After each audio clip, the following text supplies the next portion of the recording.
¿Miedo? ¿Quién ha dicho miedo? Es sencillamente que el gobierno se caía, que el gobierno no veía, como diría, parafraseando un tanto a Manuel Benítez Carrasco, aquel poeta extraordinario español. Pues bien, resulta que los cínicos se esconden, que los mentirosos no reconocen sus mentiras, que además los delincuentes electorales parece que le toman a la ley electoral el pelo, como si la ley electoral pudiera brincarse, como si se tratara de una carrera de obstáculos. Andrés Manuel López Obrador es un delincuente electoral. No solamente basta salir a la calle para ver la inmensa cantidad de monumentales y espectaculares, como queramos llamarle, de el propio presidente abanicándose a sí mismo para decir que debe seguir gobernando, lo cual refleja su inseguridad absoluta en lo que pueda pasar el próximo domingo. Pero además, y esto es importante recalcarlo, hay por ahí filtraciones acerca de que hubo una reunión la semana pasada con todos los gobernadores de Morena. Y allá, en esa reunión, Adán Augusto López Hernández, compadre y pariente del presidente de la República, les dijo a los gobernadores en presencia de López Obrador: miren, estos son los números que tuvimos en 2018 en cada uno de sus estados. Su obligación es presentarnos unos números similares.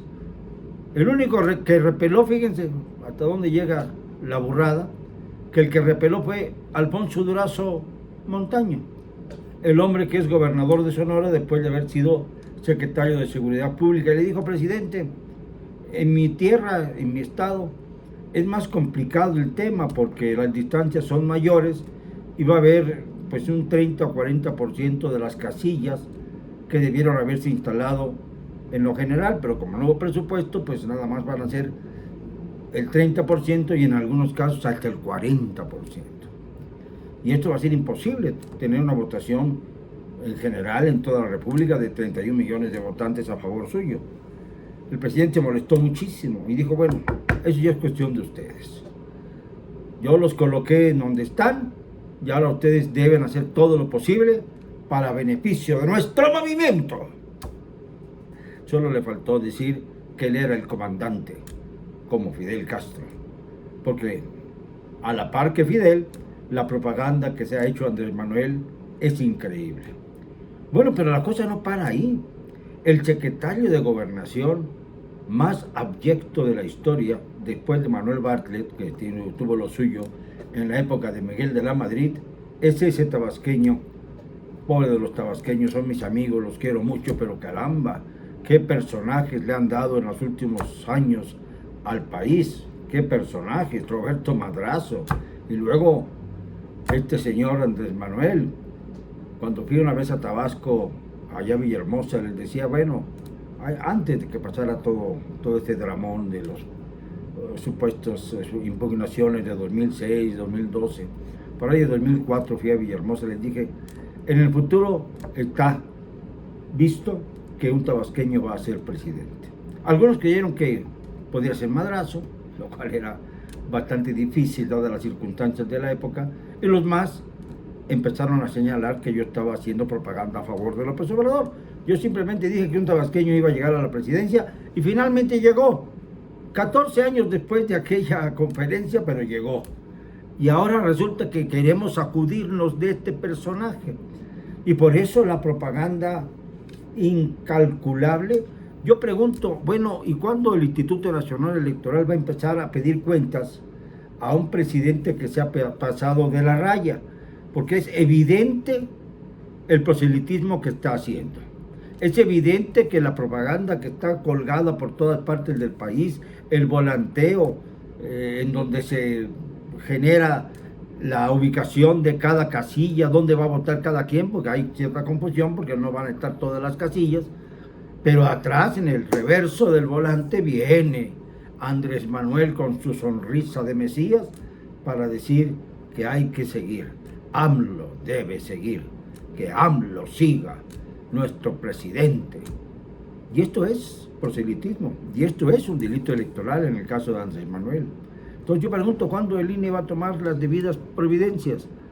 Yo creo que se están esperando al 10 de abril, porque por el momento, a lo mejor algunos consejeros ya empezaron a sentirse fuera de su entorno, de su, digamos, de su sección de comodidad, porque es muy fuerte la presión que está ejerciendo la presidencia. Por fortuna, Lorenzo Córdoba Vianello, que es el presidente del Consejo General del INE, parece estar tranquilo.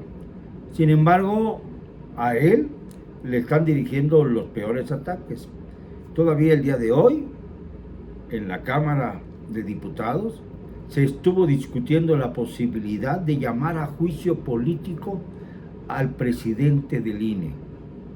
Claro, lo promueve Morena, pero ¿en qué cabeza cabe que faltando unos días para terminar un proceso de revocación que constituye un derecho constitucional para los mexicanos, pueda estarse llevando al paredón de fusilamiento con una anticipación incorrecta, inmoral, indebida al presidente del INE, que es en este momento el instituto que nos hace sentir una garantía de que nuestro voto va a valer, de que va a ser una elección en democracia, porque el garante es precisamente el Instituto Nacional Electoral.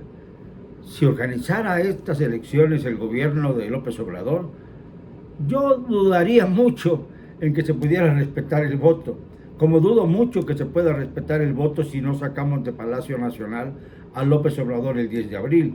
Me refiero a las elecciones subsecuentes, las de este mismo año y las que vengan, porque sin el INE no habrá ningún factor que garantice la honestidad del procedimiento, del manejo de las elecciones generales. Por eso es tan importante este proceso, sobre todo porque ya las mayores encuestas señalan que entre el 70 y el 80% de los que han sido encuestados han manifestado su deseo de acudir a las urnas el próximo 10 de abril, el domingo próximo. Y aunque sea Domingo de Ramos, aunque sea un día ya considerado como parte de las vacaciones, no habrá pretexto para no acudir a las urnas en donde cualquiera se encuentre, habrá casillas especiales. Y esto nos redime de cualquier angustia acerca de que si nuestro voto va o no a ser respetado. Pero lo que me parece verdaderamente riesgoso para la democracia es colocar al presidente del INE, del garante constitucional, del garante electoral, en una situación de acusado en la silla de los que van a ser prácticamente sentenciados y ejecutados. Esto no es democracia, presidente López Obrador. Esto es una autocracia, y la presión que usted está ejerciendo es absolutamente amoral, es indecente, es una función que no le corresponde a usted. Llamar a los gobernadores para garantizar que estos actúen a la malagueña como les dé la gana para ofrecerle a usted el número de votos que requiere de cada entidad, es peor de lo que hubiese hecho cualquiera de los presidentes priistas que lo precedieron. Y también cualquiera de los presidentes de los dos panistas que le antecedieron en la presidencia de la República. Ninguno se hubiera atrevido a tanto.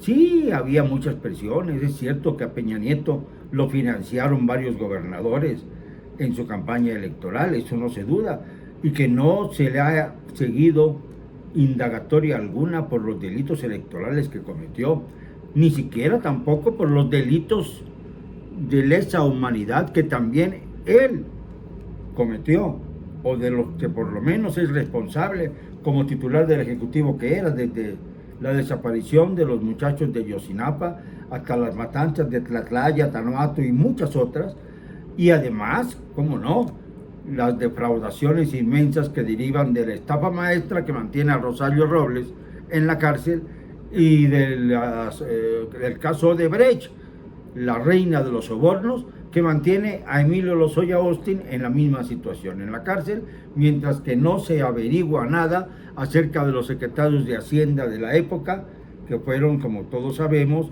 Luis Videgaray, el señor Sánchez Anaya y, por supuesto, José Antonio Meade. Estos tres son los que debieran estar responsabilizados también sobre el tema de las dos cuestiones escandalosas que estoy citando. Pero además, la pirámide terminaba, la cúspide era el presidente de la República, es decir, Enrique Peña Nieto. Enrique Peña Nieto está muy tranquilo, como si se hubieran dado un respaldo mutuo Peña Nieto y López Obrador, como hemos sospechado desde hace mucho tiempo. Por eso también se le ha dado cauce a esto que llamamos narcoestado, porque lamentablemente muchas entidades del país privan desde luego la violencia, una violencia que está originada en las negociaciones soterradas de aquellos que o son candidatos o ya son funcionarios y que tienen que, según ellos, proteger sus vidas a cambio de poder ejercer el gobierno y ser recompensados por ello. Es decir, no me tocas, yo no te toco, pero déjame que yo tenga un patrimonio seguro. Eso fue lo que le pasó, por ejemplo, a Jaime Rodríguez Calderón, el Bronco, quien ahora está sujeto a un juicio tras las rejas que va a sacar todavía muchas chispas.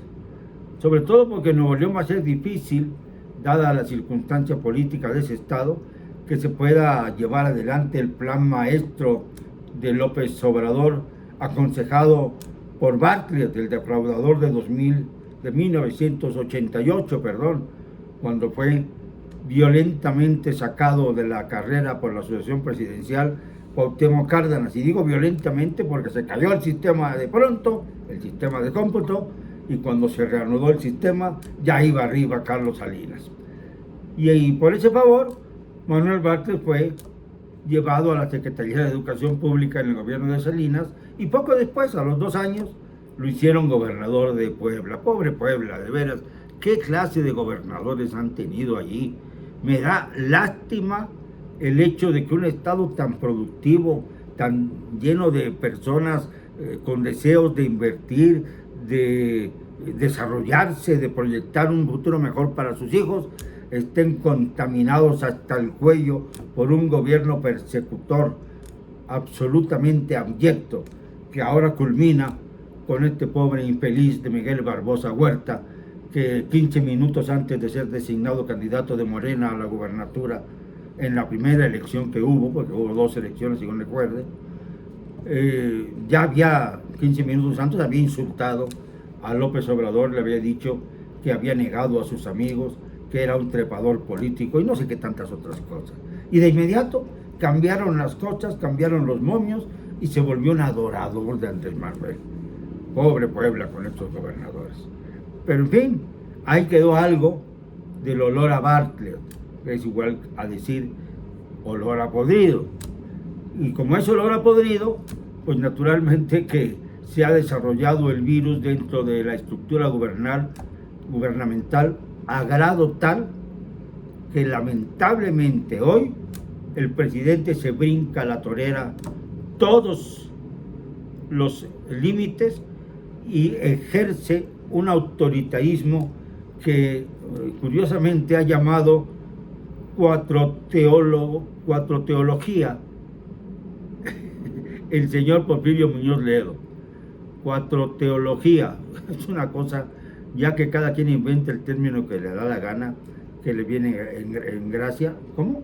Ah, sí, es autoteocracia, autoteocracia. Apunten bien el nombre porque vamos ampliando cada vez más nuestro vocabulario político, gracias obviamente a la sapiencia de quienes están ejerciendo el gobierno, a los que mienten diciendo que no están propagando ningún tipo de publicidad y se están riendo en nuestras narices, como el cínico de Adán Augusto López, que descaradamente ha dicho en cada una de las giras que ha realizado por la República, además en transportes militares, ha dicho que No está solo. AMLO no está solo.